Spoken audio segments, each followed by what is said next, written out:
Good morning, my dear students. Welcome back to your English class.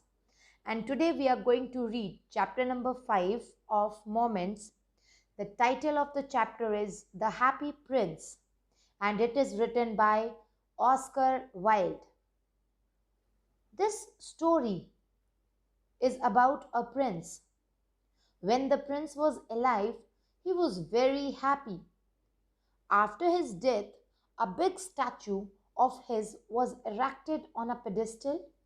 From there, the statue of Prince could see the entire city, and at that time, he saw the miseries of the people. He saw the poor people, the homeless, their hunger and starvation. The prince was sad to see all these miseries, sadness of the people. So, in this chapter, we will study the story of this happy prince. So, let us begin. The happy prince was a statue that stood above a tall column high above the city. He was decorated with gold and jewels. One night, a swallow, it's a small bird, stopped by this city on his way to Egypt and decided to rest for a night at the feet of the statue. However, when he was preparing to go to sleep, a drop of water fell on him, although the sky was clear. When the curious bird looked up, he was astonished to see the prince statue weeping. The swallow asked the statue the reason behind his tears, and the statue told him his story, how he used to be a happy prince and he knew no sorrow or tears. But now, as a statue set up high, he could see the ugliness and the misery of his city. This made him weep. The swallow was amazed to hear that the statue's heart was made of lead, but was too polite to make any personal remark. Meanwhile, the statue told the swallow that he could see a poor sea mistress seated at a table from the open window of her house far away in a little street, embroidering flowers on a satin gown for the queen's loveliest maid of honor. In the same room, her little boy was lying in a corner. He had a fever and was asking his mother to give him oranges. Sadly, his mother was so poor that she could not give him anything but river water. The statue urged the swallow to take out the ruby from his sword hilt and give it to the poor sea mistress. At first, the swallow refused, but when the prince requested him to stay only for one night, the bird agreed. On seeing his sad face, he picked out the great ruby from the prince's sword and flew to the sea mistress as the messenger of the happy prince.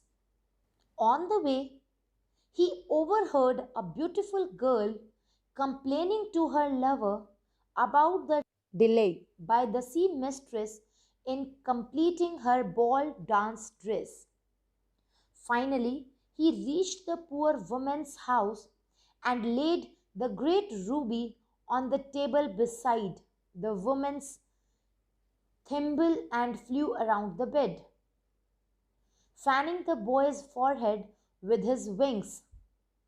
This brought relief to the boy and he went off to a peaceful sleep. The swallow returned to the statue and reported all that he had done. He also remarked that he was feeling warm, although it was actually quite cold.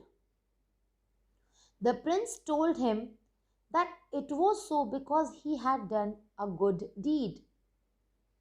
Next day, the swallow flew to the river, had a bath, and decided to leave for Egypt that night. He visited all the monuments and sat on the top of the church steeple for a long time. When the moon came up, he flew back to the statue and told him that he was starting for Egypt. The happy prince urged him to stay for one more night.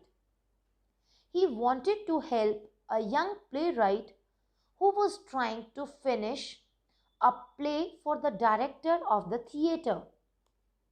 It was too cold and he was unable to write further. There was no fire in the grate and he did not have any food either. The swallow asked if he should take another ruby to this writer. The prince sighed that he did not have any other ruby, and so he urged the swallow to pluck out a sapphire from one of his eye. Sapphire is again a very precious stone. He said that the writer would sell it and buy firewood and finish his play. The swallow began to weep and told the prince he could not tear away his eye. But the prince told the swallow to follow his command. Hence, the swallow plucked the prince's eye and flew to the young writer and left the sapphire on the dried flowers on his table. The playwright was filled with joy and thought that the sapphire was a gift from one of his admirers. The next day, the swallow flew to the harbor and sat on the mast of a large ship, watching the sailors at work. He cried loudly that he was going to Egypt, but no one paid attention. He returned to the prince at night and said that he had come to say goodbye. But the prince managed to convince the swallow to stay back. The prince told the swallow that a little match girl was standing and crying in the square below. Her matches had fallen in the gutter and were all spoiled. Her father would beat her if she failed to take home some money. So the prince asked the swallow to pluck out his other eye and give it to that girl. On the prince's insistence, the swallow plucked the second eye and flew swiftly to the match girl, slipping off the sapphire in the palm of her hand.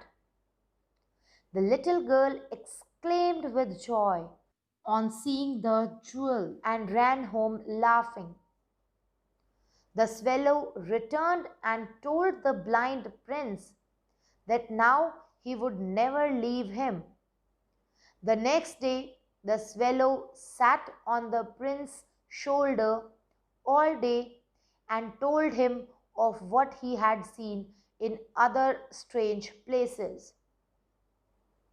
The prince listened to those marvelous things and then told the swallow that he wanted him to fly over his city and tell him about the miseries and the sufferings of his people. So the swallow flew over the great city and saw the rich enjoying their big houses while the poor were hungry and suffered. He flew back to the prince and told him all that he had seen.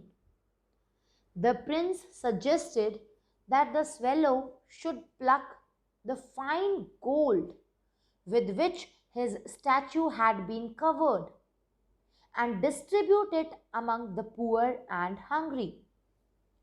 Gradually, the leaves of gold that covered the prince were all gone, and the statue looked dull and weathered. However, the poor children who had been given that gold were laughing and playing as they now had food. Then came the cold winter and it started to snow. Each day the swallow grew colder but did not leave the prince. He tried to survive by picking some crumbs outside the baker's door and flap his wings to keep himself warm. But this could not go for long, and one day the swallow realized that he was going to die. He gathered his strength and flew to the prince's shoulder to bid him goodbye. The prince thought that the swallow was going to leave for Egypt, and he said that it was a good decision.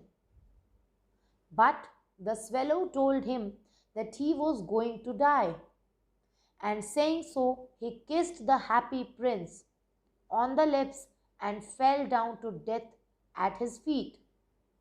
At that moment, a strange cracking sound was heard inside the statue.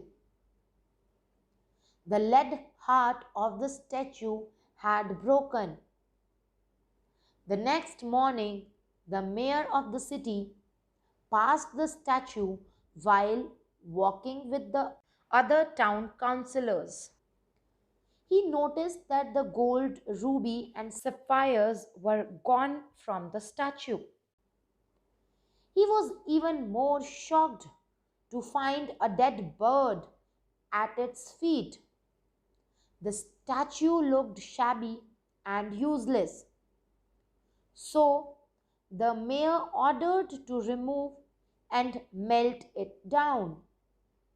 However, it proved impossible to melt the happy prince's lead heart, which had to be thrown onto a garbage heap where the dead swallow lay.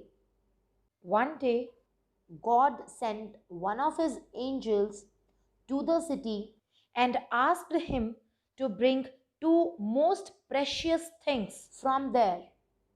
The angel chose the broken heart and the dead swallow. God was pleased with angel's choice and announced a place in his paradise for the little bird and the happy prince. I hope the chapter is clear to you now. Read the story very carefully and do the question answers in your notebook neatly. We'll meet in the next video. Till then, bye bye and take care, everyone.